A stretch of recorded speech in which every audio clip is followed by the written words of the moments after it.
Olá, boa noite.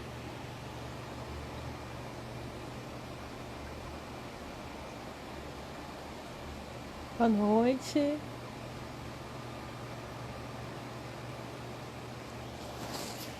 Boa noite. Hoje vamos ter a segunda live dessa semana e a segunda desse mês com o enfermeiro Daniel, do Enfermagem Paliativa.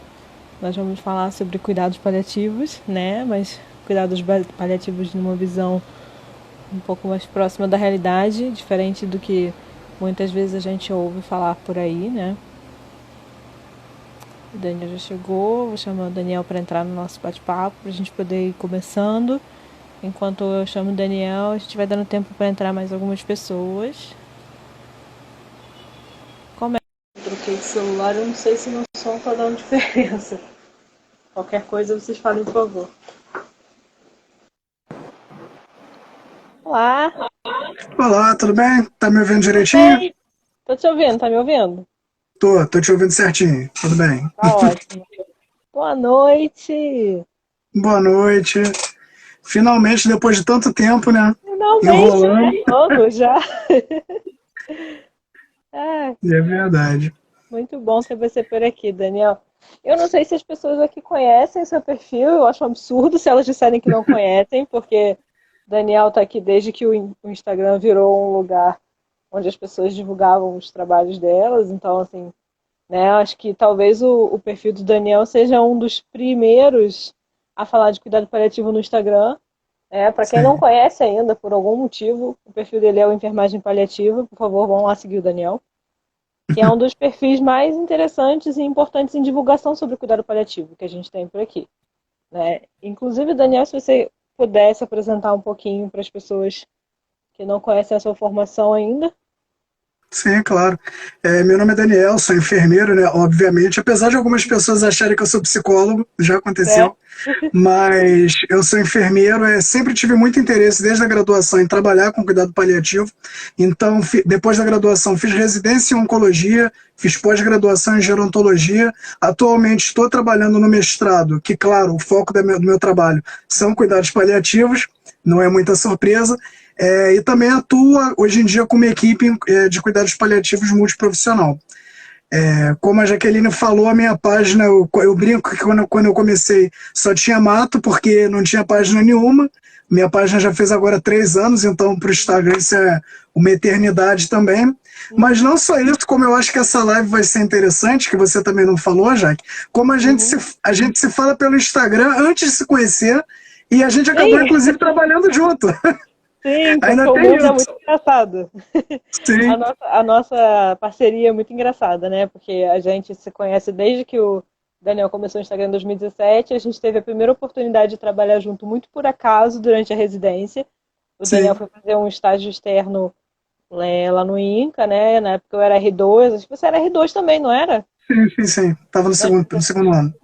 nós dois estávamos no segundo ano da residência e ele foi rodar no INCA para conhecer o INCA e passou um mês no INCA. E nesse período ele passou um tempo no SEMO, que era onde eu era fixa na época. Então a gente teve a oportunidade de acompanhar transplante junto, de trabalhar junto, e foi muito engraçado poder conhecer pessoalmente alguém que a gente conhecia só da internet, né? Sim. Muito louco. E logo depois, em 2019, a gente foi trabalhar, a gente calhou de trabalhar no mesmo hospital, na mesma equipe, né? E é onde fortaleceu essa nossa parceria. Depois Sim. a nossa vida de cada um seguiu um rumo. Ele foi para o mestrado, depois eu acabei saindo também lá do hospital, agora eu voltei para o INCA. Então a gente foi se encontrando em vários processos da vida, em vários momentos, mas sempre com o mesmo interesse em comum, que é o cuidado paliativo, né? E como tornar isso uma coisa mais próxima da realidade, né? Que eu acho Sim. que é o que nos leva a essa live, né? A gente já lidou com muitas coisas que levam às vezes o nome ou que as pessoas confundem, mas que não necessariamente se enquadram, né, em cuidado paliativo. Sim. A Marina acabou de entrar, a Marina foi a pessoa que sugeriu esse tema, né? Ela sempre com as melhores sugestões de pessoas e temas. Obrigada, Marina, minha fã número um aqui, presente da residência. E aí eu queria, Daniel, que a gente começasse explicando às pessoas o que, que a gente está chamando de romantização, né? Para poder também que as pessoas entendam do que a gente está falando quando a gente usa essa palavra, né? Sim. Vou tentar fazer com que essa live também não seja uma série de desabafos, porque a gente vive Sim, também conversando sobre esse tipo de coisa, a gente tem esse problema. mas Mas quando a gente fala da questão romântica do cuidado paliativo, é que o cuidado paliativo ainda tem muito aquela visão de que basta ter bom senso, de que você não precisa estudar sobre a área para dominar a área, porque afinal de contas todo mundo morre. Então, qual Uhum, seria o mistério disso? Algumas pessoas ainda têm essa visão. uhum, Além disso, a ideia de que basta você dar as mãos que você já está fazendo cuidado paliativo. Então, não é raro uhum, você ver aquele paciente que está em profundo, às vezes, sofrimento psíquico e você está ali dando a mão a ele. E não, você precisa chamar o psicólogo, por exemplo. Entre outras diversas situações. Também o contrário, às vezes o paciente está urrando por conta de uma dor física e você chama o psicólogo porque pode ser que ele uhum, precise ressignificar alguma coisa, ele está num uhum. momento de maior fragilidade, não, ele está com uma dor física. Então, quando a gente fala dessa questão romântica, eu acho que é um pouco isso, que a gente tem que saber estudar justamente para intervir de maneira adequada. Porque senão muitas vezes você pode fazer muito mais mal do que bem. Além de gerar uma expectativa que não vai ser cumprida, isso muitas Sim, vezes por parte dos outros colegas. sim. Ainda mais para você que é prestador de serviço, né, no sentido de você faz parte de uma equipe que presta serviço a outras equipes.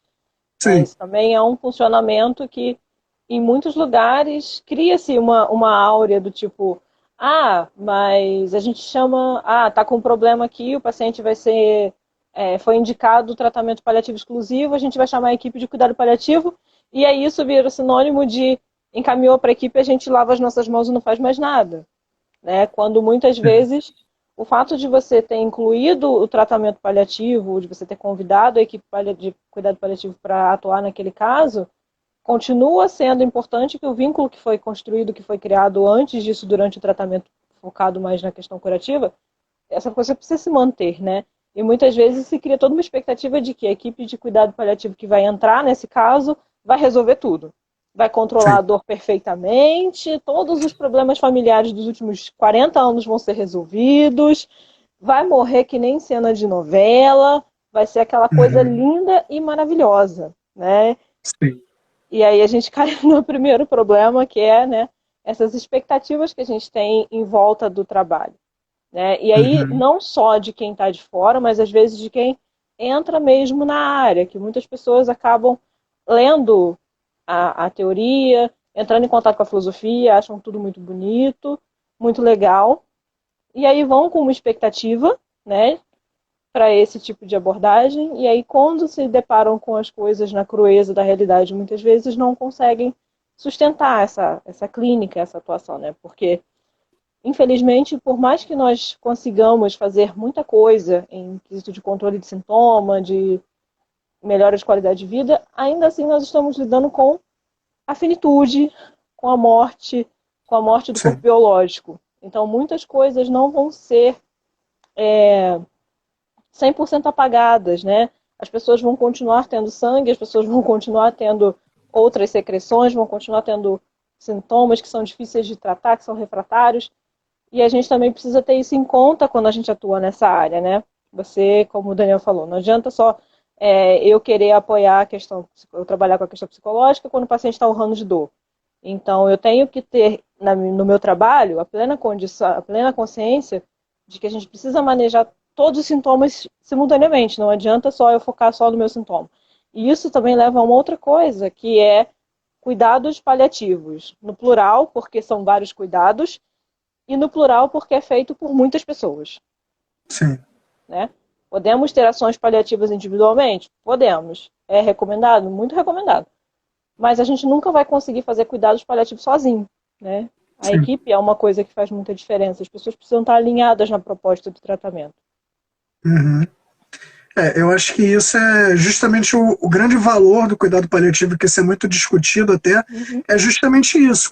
Eu acho que gera um pouco essa confusão por parte das pessoas, porque como você tem muitas áreas de interseção dentro uhum, das especialidades não, desculpa, dos profissionais, pode parecer que às vezes o enfermeiro também dá uma de psicólogo, o médico uhum, também dá um pouquinho de enfermeiro, e por aí vai, mas na verdade não. Cada um tem que saber as suas especificidades, até para saber quando encaminhar para outro colega.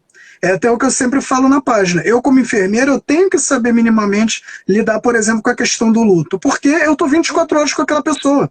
E às vezes ela vai me disparar alguma coisa que depois eu preciso falar com você. Olha, o paciente ali, ele comentou isso e isso. Acho que é importante dar uma chegada lá. Isso não é uma questão simplesmente romântica de que eu estou achando, porque eu também já vi muito isso. E isso é uma coisa que eu falo muitas vezes. Se você só bate papo com o paciente, a famosa papoterapia, que a gente também fala muito, se você só bate papo com o paciente, mas sem o objetivo de intervir, realmente a sua intervenção é muito nula. Então, assim, é importante eu saber escutar, saber identificar quais são os pontos de alerta, até para direcionar para os outros profissionais. Então, se o paciente fala que está com dor, eu saber manejar, se ele está angustiado, saber encaminhar para outro colega, saber eu conduzir aquilo dentro das minhas possibilidades, porque entra a questão até do vínculo, eu não tenho como saber com quem que ele vai fazer o maior vínculo, isso às vezes acontece, e às vezes nem é com o médico vínculo, muitas vezes é até com o pessoal da enfermagem, com o próprio psicólogo, que assim, o médico está lá como prescritor na visão deles, muitas vezes. Então, isso acaba sendo muito importante, essa visão multi da equipe realmente. Por isso que é muito difícil você trabalhar em cuidado paliativo sozinho, por mais que as pessoas tenham aquela visão de que eu vou carregar o mundo nas costas e vou embora, você até consegue, mas até um certo ponto. Por isso que é outro ponto que eu até bato muito na minha página, que você tem sempre, isso é uma coisa que eu acho que é plenamente possível, você tem sempre que tentar treinar o restante da sua equipe. Sim. Então, se eu caio sozinho numa equipe, como já aconteceu no hospital que a gente trabalhou, se eu caio sozinho lá e ninguém tem muita noção, a gente começa a ir contaminando um pouquinho um colega aqui, um colega ali, o que, que pode ser pensado sobre aquela intervenção. A gente vai aos pouquinhos, mas porque a gente precisa de equipe. Eu não posso também sair atropelando. Ah, eu vou trabalhar sozinho, não interessa o que o médico quer, eu vou fazer paliação. Isso é muito difícil. E o contrário também não. Porque se o médico também fala, eu vou paliar sozinho, e a equipe de enfermagem não colabora, também não dá muito certo. E por aí vai. Então é muito complicado. Exatamente. Sim, isso que você falou entra em questões éticas mesmo, às vezes, né? De as pessoas se recusarem a fazer procedimentos ou a não fazer procedimentos, né? Porque aí entrando já até em uma outra coisa que a gente ouve muito em cuidado paliativo, né? Que é aquela fantasia de que a gente não vai fazer mais nada. E aí muitas vezes se confunde com a retirada de todas as coisas que você tem.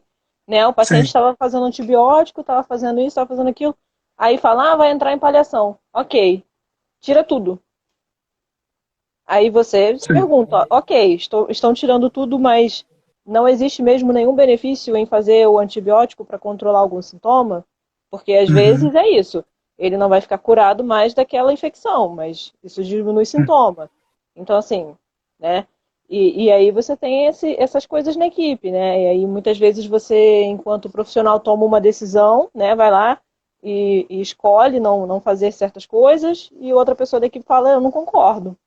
Né? Essa é uma briga muito frequente em CTI, principalmente. Em que momento você para de investir? O que é o não investir? O que é o investimento proporcional? Né? E aí, se você não tem realmente uma equipe muito alinhada, fica muito difícil certas condutas se realizarem ou não se realizarem. Né? Sim, com certeza. Você comentou da questão do antibiótico, eu já tive um caso que para mim também foi emblemático, enquanto eu estava na residência, que foi com insulina, não foi nem com antibiótico.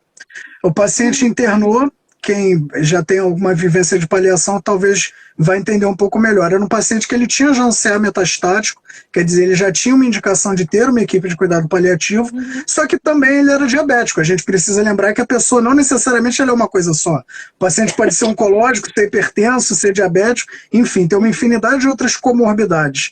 E esse paciente em questão, ele era diabético. Ele internou por causa de alguma questão aguda, que eu agora não vou me recordar, e a decisão médica foi, bom, já que ele está em cuidados paliativos, vamos tirar a insulina. Só que ele era um paciente insulino dependente, então obviamente ele começou a ficar descompensado. E aí as pessoas, como elas não estudam, o argumento vira meio que aquela coisa bola de neve. É claro que ele está descompensado, ele está em cuidado paliativo. Não, ele está descompensado porque você tirou isso uma coisa que não era para ter tirado. Sim. Entendeu? E principalmente sem conversar com ninguém. Não foi falado com família, não foi argumentado com ninguém. E essa é uma outra fantasia também, né? Necessariamente porque está em cuidado paliativo está descompensado. Não necessariamente, né? Se você tem um bom controle dos sintomas, um bom controle do contexto, você consegue manter o paciente compensado. Né? É Sim. claro, a doença continua avançando, principalmente no caso das doenças oncológicas, que as coisas às vezes avançam, deixando o paciente mais confortável, com mais sintomas, mas Uhum. sim, mas a ideia do tratamento é justamente você ter recurso para recompensar um paciente que descompensou pela doença. Inclusive, é por isso Sim. até que a gente fala que alguns pacientes, né, que se fica na expectativa de que vai entrar em cuidado paliativo, vai morrer amanhã. Né? E aí a gente vê muitas vezes que os pacientes vivem uma quantidade de tempo, às vezes fica-se com a impressão de que é mais tempo, justamente porque Sim. você consegue compensar esses sintomas relacionados à doença, e aí isso permite que ele tenha mais qualidade nesse tempo que ele vive. Coisa que muitas vezes, quando o foco é exclusivamente no tratamento da doença, não acontece tanto, né? Se você pensar em todos os efeitos colaterais de uma quimioterapia, de uma radioterapia paliativa também, né? Então, Uhum. você tem vários tipos de coisas que podem acontecer, né? E muitas vezes a gente foca nesse cuidado paliativo como um tapador de buraco, né? Sim. Digamos assim. Sim. Essa é uma das outras visões erradas que se tem por aí, né? Que a gente Uhum. bota em paliativo porque realmente não vai fazer mais nada, né? E aí, se você parar para ver a quantidade de manual que a gente tem de fazer nada e a quantidade de tempo que a gente já estudou em fazer nada, né, Daniel? É. A gente vai ficar aqui mais o resto da semana falando. É, e Mas acho. é isso que eu sempre brinco, que assim, tem uma parede de bom senso aqui do meu lado. Pois é, As né? pessoas pensam que é algo que assim vem por osmose. Não, não é. Sim. Pois é, né? São coisas que a gente vai adquirindo ao longo do tempo com a experiência e com o estudo, que é uma outra coisa que eu acho que é importante a gente reforçar. Por mais que você tenha. São coisas que você precisa ter andando juntas, né? A experiência e o estudo. Porque se você for para um lado só, não flui. Né? A Sim, realidade é muito discrepante dos manuais e os manuais não conseguem. Também não conseguem ser excluídos da nossa vida.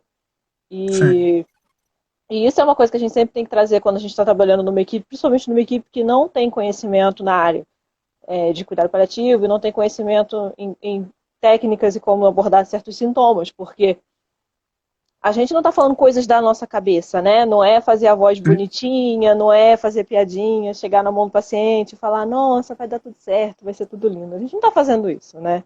A gente está embasado numa coisa que a gente estuda, sim, embasado nos guidelines, embasado em artigo, embasado em manual, embasado em uma sociedade, embasado em um monte de coisa, né? Que sim. foi estudado, que foi aprimorado ao longo de vários anos e que é isso Uhum. que fundamenta as nossas decisões, as nossas escolhas, as coisas que a gente pensa, né? E muitas vezes as pessoas caem nessa coisa do bom senso, né? Não, Sim, com não vou certeza. fazer tal coisa porque ele vai morrer mesmo, para que eu vou investir nisso? E aí Sim, você deixa o paciente desconfortável porque acha que não vale a pena investir. Ou então o contrário, você enche de investimento porque você acha que ali vale a pena investir, né? Que é uma coisa que eu vejo mais acontecer com pessoas mais jovens, né? Quando se tem uhum. uma pessoa mais jovem em tratamento, muitas vezes se investe e indiscriminadamente até não ter realmente recurso nenhum de nada. Né? Porque é isso, você E, tem noções e, mesmo, abertas às e coisas. mesmo assim, nesses casos, às vezes ainda tem que alguém se meter no meio. Ainda precisa alguém entrar e falar, gente, acabou, peraí, Uhum. vamos sentar aqui e conversar. Eu fiquei pensando até numa coisa que você falou, eu acho que as pessoas ainda têm muito essa visão de que é normal esse desconforto todo, porque as Sim. pessoas ainda associam muito o morrer com algo necessariamente doloroso, tem que ser uma expiação, tem que ser algo sofrido. Uhum. Então, isso é uma coisa que a gente vê muito. Eu já vi muito também isso na residência, até em CTI. Você vê, Uhum. a partir do o paciente está sedado, ele está sedado até de maneira adequada. A partir do Uhum. momento que é definido que ele está em cuidado paliativo, se são profissionais que não sabem, eles começam a embaralhar todas as medicações. Aí o paciente que Uhum. estava confortável era só avaliar quais investimentos seriam necessários, você começa a trocar todas as medicações, embola tudo, aí o Uhum. paciente começa a ficar desconfortável, aí, quer dizer, é um argumento completamente contrário, né? Sim, você vai vendo que são várias coisas que vão se atropelando, né? Porque é isso. Além da questão. Tem algumas perguntas aqui. Além da questão da equipe na dificuldade de manejar é o quanto certas equipes se sentem afetadas por certas situações, né? Se você Sim, pegar o exemplo do CTI mesmo, é uma equipe que costuma não ter tanta formação na área e tanto preparo. Acho que agora, mais recente, que a gente tem visto um movimento maior das pessoas estudando cuidado paliativo para CTI, para emergência, né? Acho que a sim, própria Covid deu um estalo em muitas pessoas, né? Do quanto a gente ia sim, precisar repensar as nossas práticas. E aí você tem pessoas que estão acostumadas a realizar investimentos até não ter mais o que realmente investir, tendo que tomar decisões e tendo que não investir, né? E uhum, aí o quanto também essas confusões passam por uma dificuldade em manejar essa situação, sim, né? Principalmente para quem acompanha paciente por longo tempo, assim, por mais de um mês, 2 meses, né? Porque na onco, então, a gente costuma ter alguns pacientes que vivem meses, anos. sim, Você pensar que aquela pessoa vai falecer e que você teve um contato com aquela pessoa, às vezes você conhece a família da pessoa, você conhece a história da pessoa, o quanto também é sofrido para certas equipes e o quanto isso também se mistura, né, com a prática. sim, E acho que essa é uma outra coisa também importante da gente falar em cuidado paliativo, que se usa muito a palavra empatia e se pensa muito na coisa do colocar-se no lugar do outro, mas a gente tem dois problemas quando a gente pensa nessa palavra. A primeira é que a gente nunca sabe exatamente qual é o lugar do outro que a gente está se colocando, então muitas vezes a gente está se colocando no lugar que a gente acha que é. E o sim. quanto tomar certas decisões com base nisso pode ser muito escorregadio, assim, de você estar tomando uma decisão que você acha que é uma decisão boa para o outro, mas que o outro realmente não te comunicou se aquilo era uma decisão. Sim. Né? Justamente, isso daí precisa estar muito bem definido, porque senão, como você falou, o profissional ele tende a dar uma certa escorregada, né?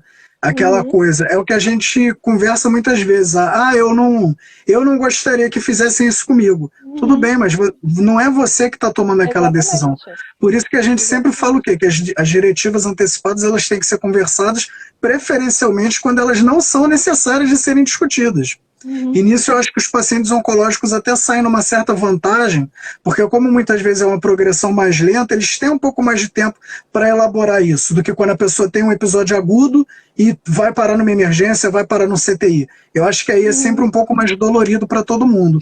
sim. Mas concordo 100% com você, o profissional muitas vezes ele sofre nisso, e até o que a gente Uhum, estava conversando em off, às vezes ele se enrola até em questões familiares. E aí é muito sim. importante, por exemplo, o diferencial que a gente sempre fala, e que isso só vem realmente com maturidade, com estudo, o que é uma indicação técnica e o que é uma concessão, digamos Uhum, assim. Então vai ter certos momentos em que a equipe vai falar, olha, não vamos fazer isso. A indicação não é técnica, não tem motivo para fazer isso. E uhum, aí a gente tem que saber também, como profissionais, até nos afastarmos. Porque se a gente tem uma família que é um pouco mais resistente, porque até uhum, o tema da live, nem tudo são flores, nem tudo são borboletas sim. voando por aí. Uhum, Tem familiar que você vai falar, olha, não existe indicação de, por exemplo, fazer esse antibiótico. uhum, Não, mas eu quero que faça. E aí o médico fala, não, mas a gente não vai fazer, não existe indicação, entre outras coisas, assim, vai fazer mais mal do que bem. Aí já entra em outras questões, vai sobrecarregar o rim, daqui a alguns dias ele vai estar precisando de diálise, não tem necessidade disso. A gente vai entrar numa cascata de coisa ruim. Não, mas eu quero que faça. E aí a equipe tem que ter maturidade de falar, olha, se você quer que eu faça, tudo bem, mas eu sugiro que você procure outra equipe. Eu não vou ficar mais aqui. uhum. E isso é difícil também. É Sim. difícil isso para o profissional.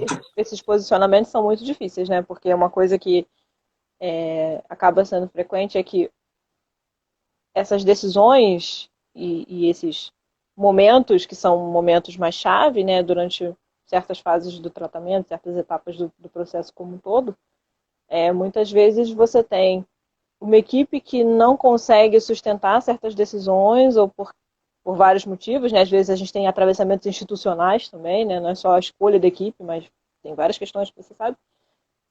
Mas você também vai ter uma equipe que, quando está diante de uma situação como essa, vai virar para a família e vai falar, então, o que você acha, intubo ou não?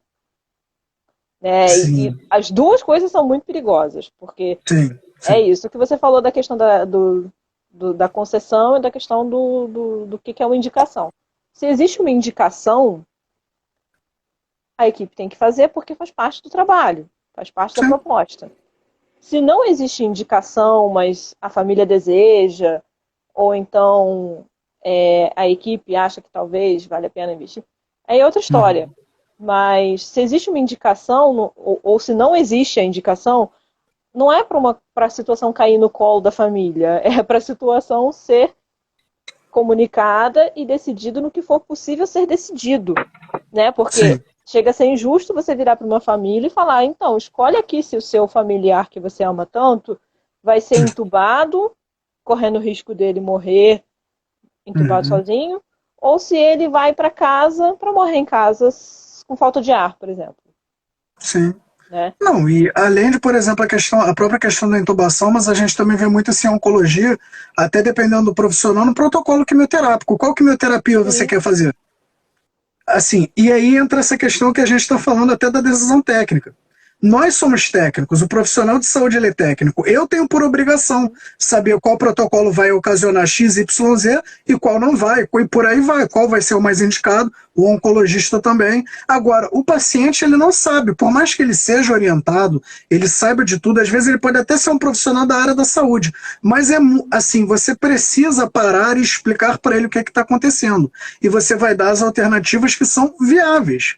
Isso não quer dizer, como você falou, isso não quer dizer não fazer nada. Pelo contrário, tudo vai ser feito desde que tenha uma coerência lógica. Não tem sentido, por exemplo, eu lembro alguns pacientes, por exemplo, eu acho que você até conheceu também, de alguns Uhum. pacientes que tinham, por exemplo, um câncer, se eu não me engano, era uma metástase óssea, eu não me lembro, ele tinha uma lesão na perna, em que a equipe Uhum. cirúrgica estava discutindo sobre a questão de amputação. Só que Sim. a lesão não causava dor ao paciente, não causava Uhum. incômodo nenhum, não havia protocolo para ser feito quimioterápico, não havia radioterapia. A alternativa seria: vamos amputar a perna desse senhor e vamos ver o que, que vai acontecer. Uhum. E assim, E, eu fui, e conversei com a esse família, caso. conversei com a equipe, porque era uma situação muito complicada. Uhum. E esse caso é um caso importante de lembrar, porque tinham duas coisas que incomodavam muito, né? A primeira era que o paciente não tinha desejo de fazer a amputação, e a segunda que não era uma indicação de uma amputação higiênica, né? Que é quando você faz uma amputação que visa melhorar a qualidade de vida do paciente. Então você tinha uma pessoa que tinha uma quantidade grande de limitações de Uhum, todas as ordens, não só a limitação física pela doença, que poderia passar por uma amputação que não era desejo da pessoa, uhum, com uma proposta de benefício assim que nunca ficou muito clara qual seria o benefício, sim. E né? em Porque contrapartida também. não ia controlar o câncer, não ia Não, prolongar a vida, era não. isso.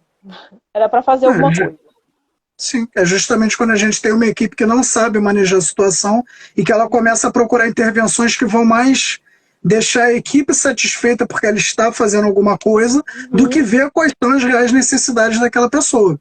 Em compensação, por exemplo, agora na equipe que eu tô, eu tive um paciente que ele tinha um câncer metastático, só que ele era virgem de tratamento.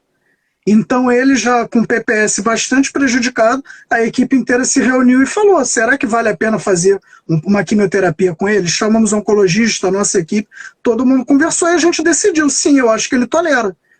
E ele, por ser virgem de tratamento, ele pode ter uma resposta. uhum, Quer dizer, quando existe a indicação técnica, ela existe. Ninguém vai olhar e falar de maldade. Esse paciente até iria se beneficiar disso daqui, mas não vamos fazer, não. Isso não uhum, existe. Isso daí é recaso de processo. É a equipe que é maluca. uhum, Porque né? isso não existe em cenário nenhum. Pois é. E é isso, né? Quantas vezes muitas dessas situações acabam sendo empurradas, né? Porque as pessoas não conseguem dar conta delas. Eu tô vendo que tem algumas pessoas fazendo alguns comentários aqui, já tem bastante coisa escrita até. Vou ler algumas coisas e as perguntas a gente vai respondendo. Tem uma pessoa aqui elogiando Daniel, a Marta. Daniel é desbravador no campo da enfermagem paliativa e muito generoso nas postagens no acesso. Valeu, colega. Mas quem? Marina elogiou o tema e falou que as pessoas são incríveis. Obrigada. Ai, peraí que eu tô 2-0 com isso aqui. Hum, Gabriela falou. Aí vem a importância da relação de harmonia entre os profissionais da equipe, visando a Sim. importância desse olhar holístico no paciente, com certeza. né? Alguém se joga para os cuidados paliativos, que a gente sempre joga para cá. Roberta falou, nós morremos como nós vivemos. Quem é complexo nas relações não pode conseguir ajustar tudo até o seu fim, infelizmente. Verdade. Né? Sim. Existem muitas questões em cuidados paliativos que você pode ter a melhor equipe da face da Terra, que tem coisas que Uhum. não serão resolvidas. Tem histórias de vida que são conflituosas, ou então envolvem abandono, envolvem muitas coisas que a gente não consegue apagar. Né? Sim. Eu acho que é muito aquela coisa que às vezes a gente comenta que não tem como, por mais que no final algumas coisas você até possa ressignificar, e isso entra de novo até no tema da live, não é todo mundo que vai ressignificar tudo. A realidade é essa. Assim Uhum. como tem gente que não vai chegar no final da vida e vai falar que está tudo bem ela partir. Vai ter gente que vai realmente ficar muito agoniada. Eu lembro até de um caso, por exemplo, nessa questão da biográfica da coisa e da parte da equipe, que foi um paciente que foi encaminhado por uma outra equipe e que era um casal já de idosos e Uhum. que era uma relação muito complexa entre eles dois. Tinha uma certa relação de abuso ali, ele era meio complicado. E quando nós fomos falar com a esposa, ela verbalizou que ela estava. Isso, inclusive, é muito comum, você provavelmente vai concordar comigo, que ela já estava assim, fazendo o cálculo para se separar dele. Quando descobriu o Uhum. diagnóstico, ela optou por ficar. Isso é muito comum, Sim, principalmente sim, em idosos. sim. E a angústia da equipe que encaminhou esse senhor para nós foi: vocês têm que resolver alguma coisa nesse casal, porque como é que ele vai partir assim? Nessa angústia com a esposa, angustiando ela angustiada com ele, sem que Uhum. um quisesse que o outro estivesse na casa. E aí foi o nosso momento de conversar e falar: gente, cuidado paliativo não é mágica. É uma relação que é construída, sei lá, 30, 40 anos.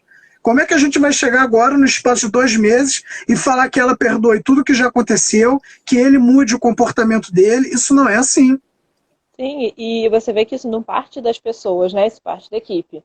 É uma coisa que também chama muita atenção, porque se fosse o desejo de um dos dois, era diferente. A gente poderia até fazer Uhum. algum esforço, tentar fazer alguma mediação, mas ainda assim estaria na mão dos dois decidir se isso ia acontecer ou não. Agora, a equipe não deveria se sentir convidada a participar desse tipo de questão, porque isso não diz respeito à equipe necessariamente, né?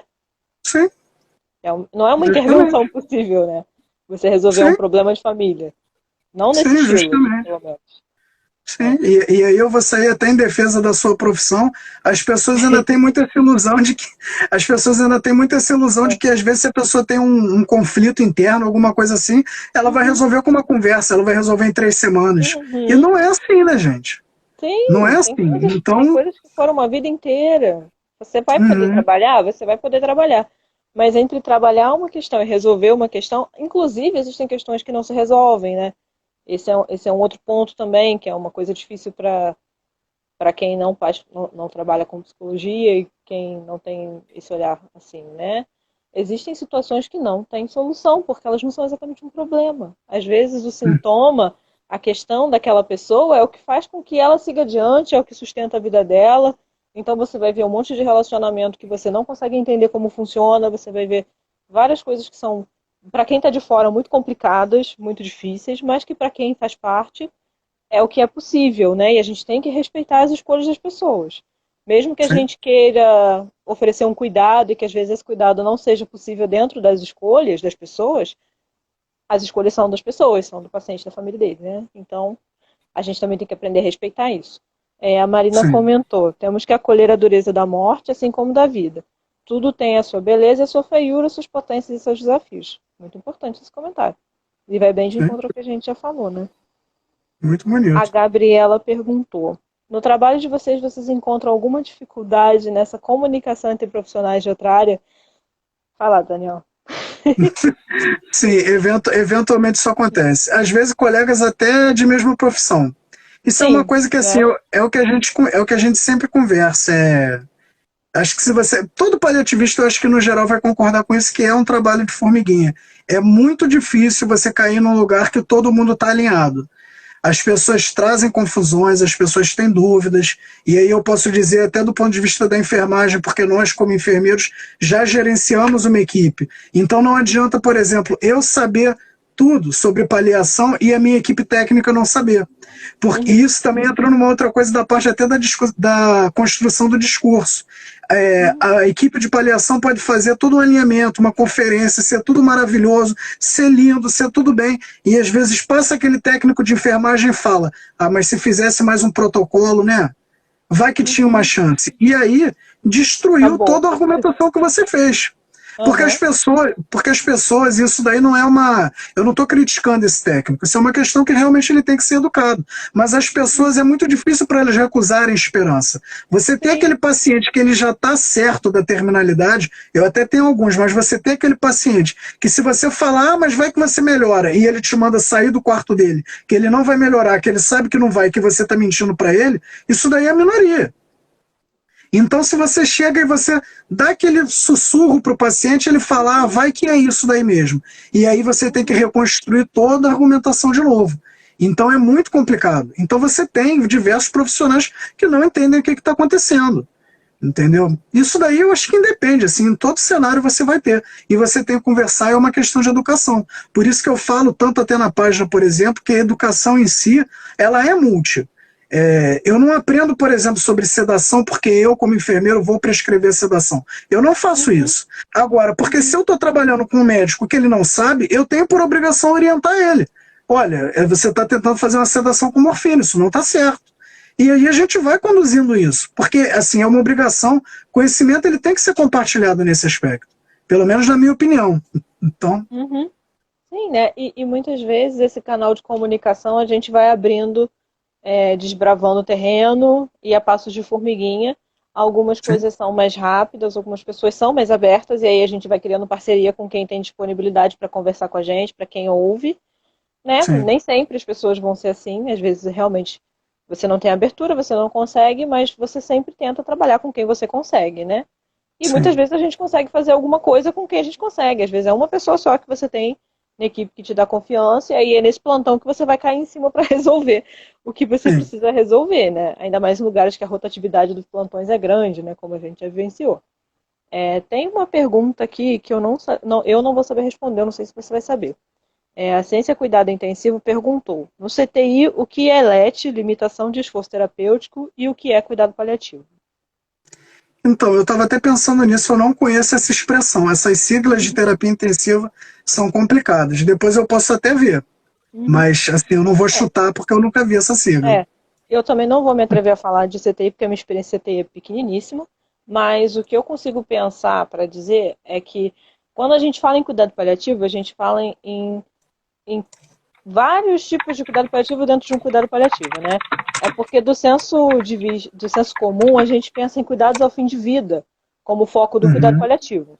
E essa é uma das abordagens dentro do que a gente tem em cuidado paliativo. Se você pensar que existe cuidado paliativo concomitante a cuidado curativo, você vai ver que existe quimioterapia com o objetivo de cuidado paliativo, que existe uma quimioterapia. Então a pessoa tem um tratamento que ela pode, inclusive, regredir a doença. Né? Isso é muito comum em câncer de mama, isso é muito comum em várias doenças, que a gente vê as pessoas fazendo imunoterapia, fazendo quimio oral, fazendo várias coisas com o objetivo de regredir a doença, mas regredir a doença não é igual a cura. E isso não deixa de ser cuidado paliativo. Sim. Tá? E você tem cuidado paliativo exclusivo, que é quando você não vai regredir aquela doença, ou se você regredir, não vai ser o objetivo principal, vai ser uma consequência de algum tratamento que você fez, não vai ser o objetivo central, e que você vai focar em cuidados voltados para controle de sintoma, enfim, qualidade de vida, etc. Nesse caso do CTI, talvez o que esteja entrando em questão é justamente o momento em que você vai parar de investir e vai focar mais na questão de controle de sintoma e deixar a pessoa confortável, enfim, de evitar mais invasões ou então de retirar algumas invasões, né? No caso do CTI, você tem intubação paliativa, você tem algumas coisas que você retira. A própria opção de iniciar ou não iniciar antibiótico. Acho que tem várias abordagens. Agora, assim, especificamente essa diferença que você perguntou, eu não sei responder. Eu dei uma lidazinha aqui muito por alto, assim, muito rapidamente. Eu acredito que essa questão de limitação por esforço terapêutico seja até uma abertura que a equipe dá para a equipe de paliação, para as ações paliativas.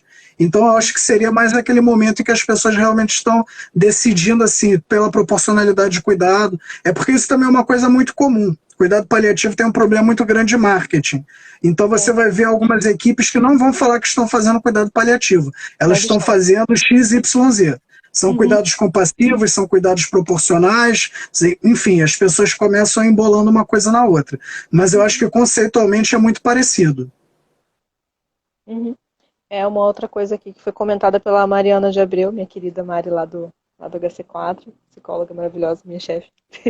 Ela comentou o seguinte: infelizmente, o encaminhamento para as equipes de cuidados paliativos tende a ser tardio, o que impossibilita o efetivo controle de sintomas e uma morte com menor sofrimento. E isso é super verdade, e isso colabora com esse senso comum de que cuidado paliativo é cuidado de morte, né? Que Sim, é você vai receber o paciente quando ele já está nas últimas, porque muitas vezes o encaminhamento é feito dessa forma, né? sim, Enquanto a equipe podia estar ajudando desde o diagnóstico ou mesmo desde de uma determinada etapa do tratamento em que você vê que a doença já está avançada e que não vai chegar mais na cura, mas existe uma possibilidade de regressão com quimiopaliativa, radiopaliativo, enfim, você poderia estar oferecendo isso lá de trás, né? Nos últimos 1 ano de vida do paciente, mas você acaba empurrando esse paciente até o limite do limite do limite do investimento.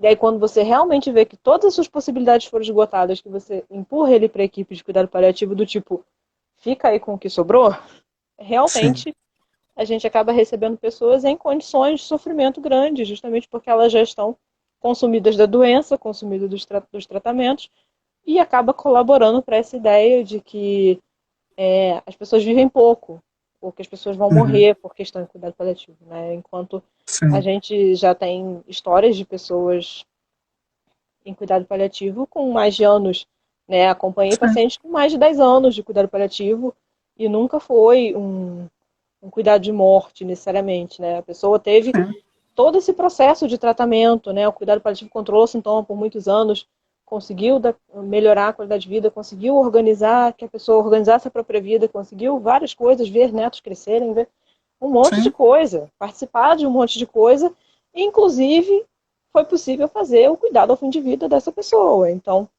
você não se limita às últimas horas, aos últimos dias. Você consegue aproveitar mais, fazer com que o paciente aproveite mais, né? Porque é sim, isso. Controle de dor ser uma coisa associada a cuidado paliativo, para mim, nunca fez sentido, porque as pessoas sentem dor antes do diagnóstico, sim, né? Quantas vezes a pessoa chega dizendo que eu senti uma dor estranha, não sei aonde, fui pesquisar, não descobri o que era, descobri que era câncer. Então, por que que você não tem uma equipe de cuidado paliativo ou uma equipe especialista de dor desde o diagnóstico? É uma coisa que para mim nunca fez muito sentido. Porque é sim. isso, né? É muito difícil. É. Eu acho que aqui a gente tem muito essa dificuldade de compartilhar determinadas Uhum, coisas, determinar às vezes até o paciente. Eu me lembro sempre que eu fiz uhum, um curso online, mas foi um curso baseado em outro país e que o exercício era justamente esse. Você integrava uma equipe de cuidado paliativo, você ia atuando a cada semana como se você fosse um profissional. Então uhum, era muito interessante esse curso. Mas você era apresentado a paciente no momento do diagnóstico. E você era apresentado como se fosse, olha só, essa daqui é a Jaqueline, ela é psicóloga da equipe de cuidado paliativo. Ah, o que que é isso? Ah, cuidado paliativo é isso, isso, isso, isso. Mas assim, hoje a gente só está te apresentando ela para você conhecer ela. uhum, Tá bom? E assim, porque a grande vantagem é essa, porque se chegar em um determinado momento que realmente essa pessoa vai precisar somente do nosso acompanhamento, ela já sabe, poxa, quem é a Jaqueline? A Jaqueline é aquela garota que me viu há uns 2 anos atrás, quando eu recebi o uhum, diagnóstico. Eu já sei quem é. Pô, quem é o Daniel? O Daniel é aquele enfermeiro que está sempre trabalhando em cuidado paliativo e tal. Então a pessoa também não cai de paraquedas. E isso muitas vezes, quando a pessoa, você ainda foi bondosa, mas quando a equipe não é chamada uhum. e a pessoa está em processo ativo de morte. E aí Sim. realmente jogam a bomba e falam, resolvam, conversem com a família não Uhum. sabe, ou o paciente não sabe. E aí? Quer dizer, é Entendi. uma coisa completamente inadequada e fica muito ruim para todo mundo. É, e é esse processo, né, de como é que você vai manejar essas situações quando você cai de paraquedas no meio de um caso, porque, infelizmente, com essa coisa de você receber o paciente tardiamente, você vai acabar caindo nessas situações, né? Você conhece o paciente nas últimas 24 horas. O que que você consegue fazer em Uhum, 24 horas? Às vezes a gente tira leite sim, de pedra. Às vezes eu só consigo fazer um pós-óbito que eu fico me perguntando, meu Deus do céu, o que vai ser dessa família? Porque sim, é difícil, sim. né, você manejar as coisas com pouco tempo. E não só a questão do pouco tempo, porque às vezes o tempo é relativo, mas a questão da falta de vínculo, né? Porque Uhum, pensa só, você tem um paciente que às vezes é acompanhado na onco anos, tem um câncer que é acompanhado por anos. Aí na hora que ele mais precisa das pessoas que ele confia, né, que são esses profissionais que ele já tem em contato há muito tempo, ele é encaminhado para uma equipe que ele não conhece ninguém, uhum. E o né? oncologista se Então, ausenta. isso.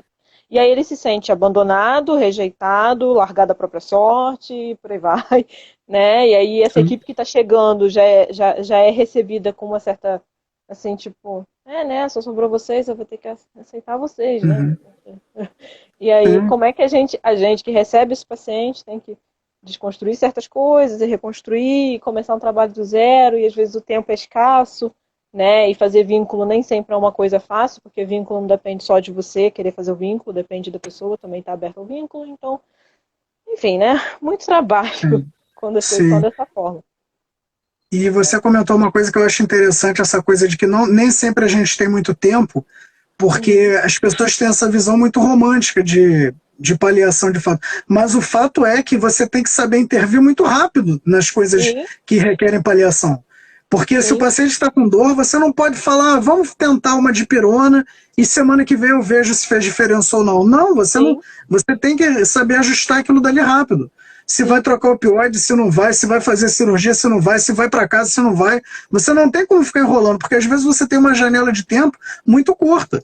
Entendeu? Se aquele paciente ele vai, se ele quer falecer no óbito, se você vai ter como visitar a casa dele, ver se a casa dele tem estrutura que comporte, se a família vai tolerar, quer dizer, você tem um espaço de tempo muito curto para fazer muita coisa. Apesar de que falem que é não fazer nada, mas você tem que fazer uhum, muita coisa. Então é muito sim. complicado. É. E voltando aos comentários aqui, a Roberta falou: tenho feito abordagens nas pessoas que trabalham na base hospitalar, recepção, vigilantes, rouparia e limpeza, porque identifico que eles sofrem com a morte dos pacientes e ninguém conversa com eles.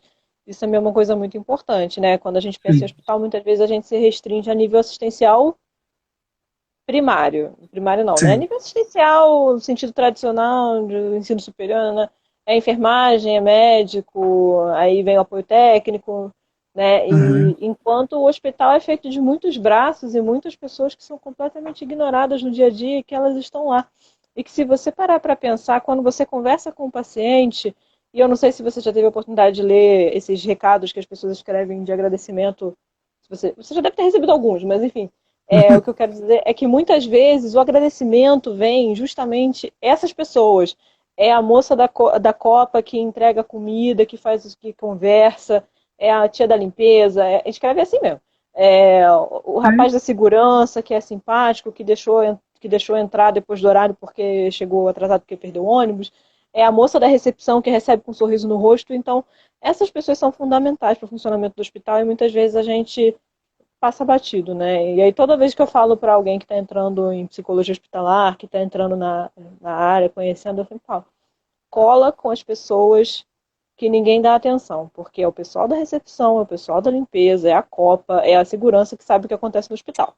Para além da Sim. enfermagem, que também tem esse caráter, eles sabem tudo. E às vezes você vai saber que um paciente adere ou não ao tratamento, que o paciente está fazendo X, Y, Z, que o paciente está com medo, que o paciente está preocupado.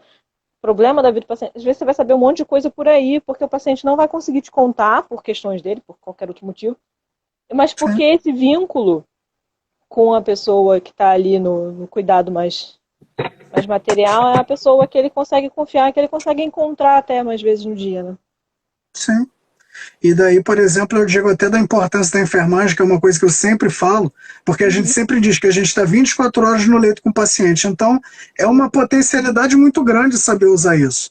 sim. Mas voltando até à questão da equipe de limpeza, como você falou, Uhum, isso é uma coisa que eu tenho martelado desde o começo da pandemia até, que é muito sofrido também para elas, porque nós, como profissionais da saúde, por mais que seja raro, ainda pode acontecer de vamos ter uma conversa sobre terminalidade, o que está uhum, acontecendo, vamos falar sobre finitude.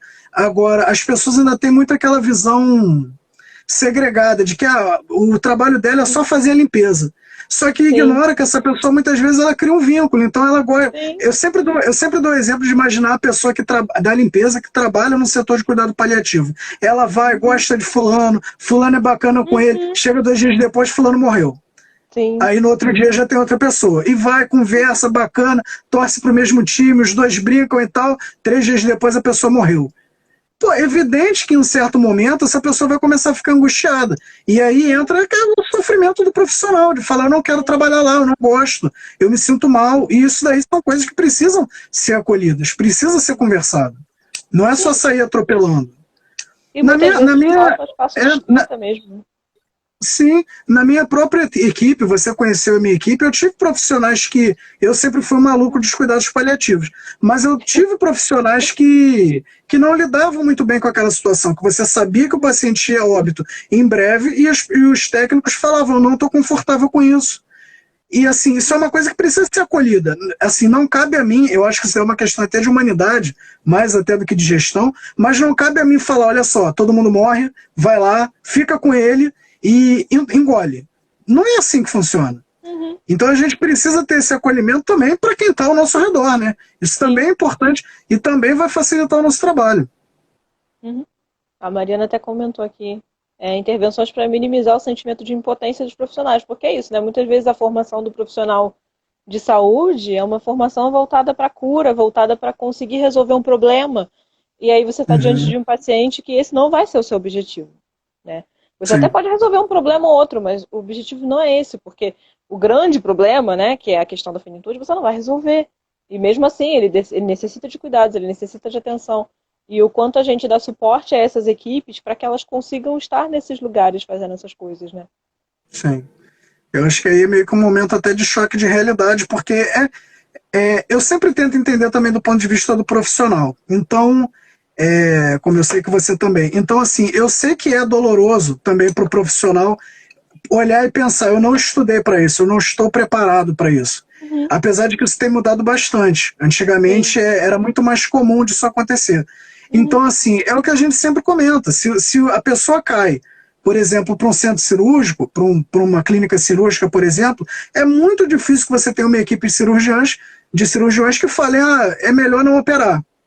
Então, Uhum. hoje em dia até tem acontecido muito isso, mas é muito difícil. Então a pessoa vai no que ela está acostumada a fazer. Sim, o que ela Então, conhece. justamente, sim. Então, justamente essa acaba sendo a nossa briga. Porque a gente tem que muitas vezes orientar isso para o profissional. Aquela coisa de realmente, vamos parar 5 minutinhos e vamos conversar. É o que eu sempre dou Uhum. de exemplo, por exemplo, da questão até da contenção. Vou Uhum. dar um exemplo melhor. Vou dar um exemplo melhor. Você talvez se lembre que tinha uma idosa que ficou internada um tempo com a gente, que ela Uhum. tinha, se eu não me engano, uma gastrostomia e ela ficava contida, Uhum. mecanicamente. E a minha briga era para tirar aquela contenção. Eu discuti com a família, discuti com a equipe médica, discuti com todo mundo, porque eu achava que não precisava, bastava alguém ficar do lado dela. Mas enfim, a questão é que ela ficou numa internação extremamente prolongada, até o ponto em que eu cheguei para a equipe médica e falei: o que essa paciente está fazendo aqui? Não, é porque ela está desorientada. Aí eu falei: gente, ela tem uma demência, ela vai ficar desorientada até o final de vida dela. Não adianta manter ela internada, porque senão ela vai ficar internada durante sabe-se lá mais quantos anos. Então isso daí precisa ser conversado. As pessoas precisam, às vezes, é o que a gente sempre fala, né? Colocar o pé no freio e falar: peraí, o que vai acontecer se eu fizer isso daqui? Que é até aquele princípio slow que a gente fala, de parar um pouco, pensar no que vai acontecer. Tem slow medicine, slow nursing, você realmente pensar quais são os possíveis desdobramentos. Se eu mantiver esse paciente internado aqui por mais esse tempo, o que provavelmente vai acontecer?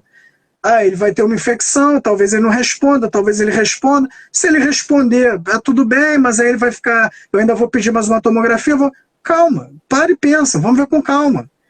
E isso vale para todos os profissionais. Uhum.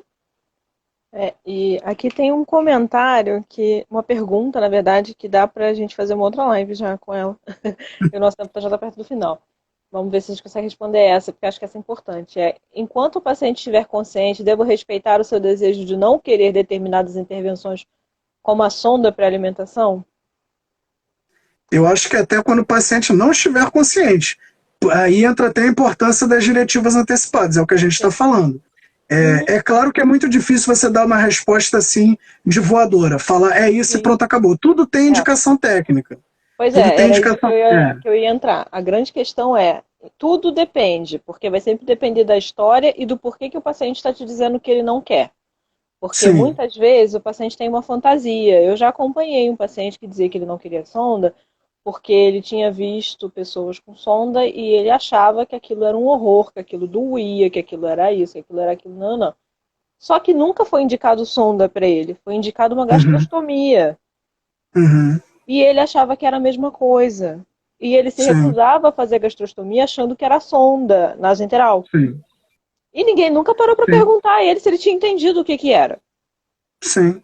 E aí eu me lembro que a gente gastou um tempo conversando para ele entender a diferença e aí ele poder ver se era uma coisa que ele realmente toleraria ou não.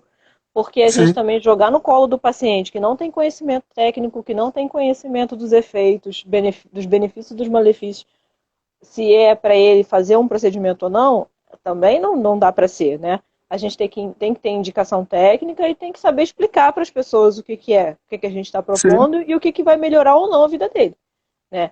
Se a Sim. pessoa sabe de tudo isso, se foi conversada, a resposta dela é não, não quero fazer, então não vai ser feito, a gente vai pensar numa estratégia que dê para melhorar o que for possível, né? Sim. E isso precisa ser muito bem registrado também, que era até o que eu ia Sim, comentar também.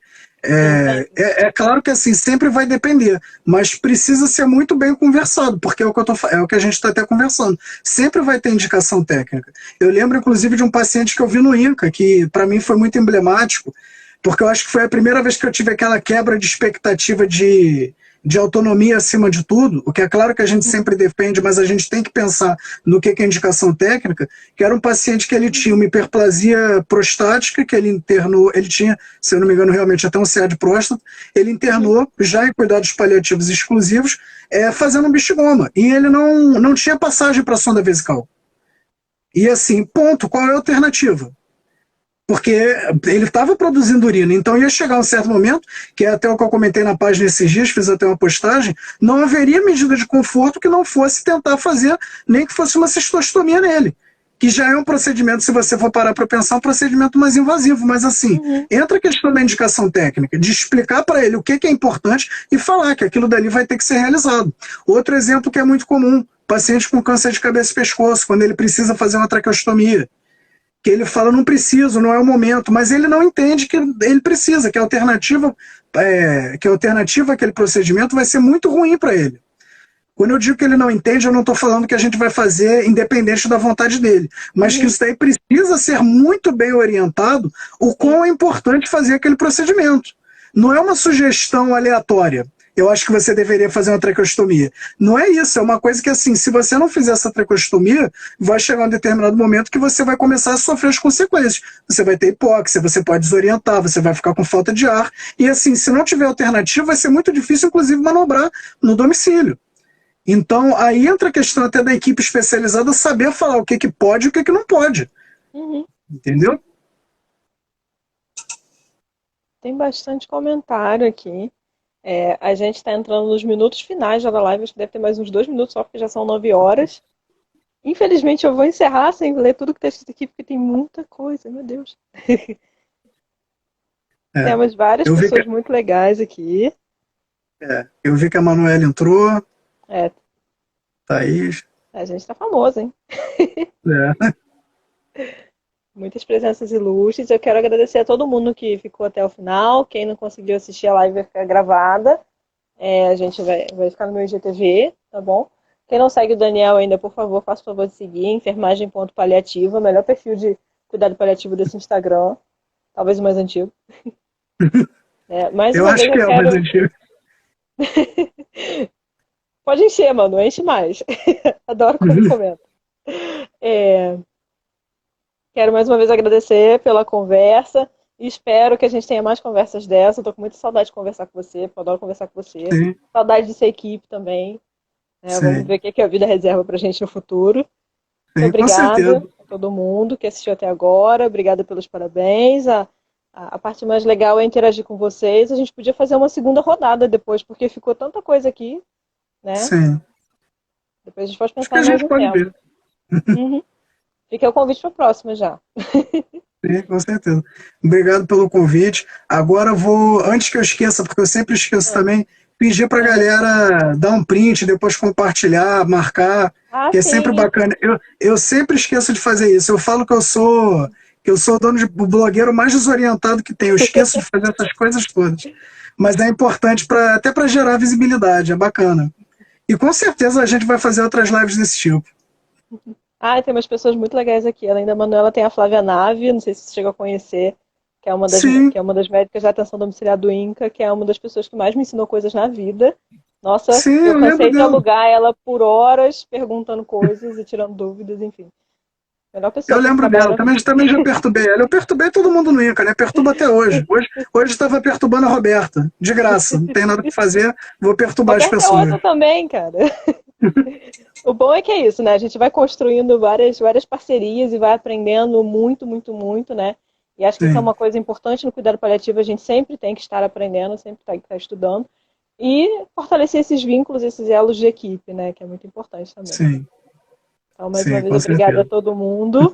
Estão mandando a gente Obrigado. fazer xixi, fazer Então vamos lá, dá xixi. um sonzinho. Pronto, Ah, pronto. muito bom. Tá Então, boa ótimo, gente. noite. Obrigada Boa a todo noite, Jaque. mundo. Obrigado, pessoal, Bom pela final de presença. semana. Até E depois, você hein? também. Tchau, tchau. Tchauzinho.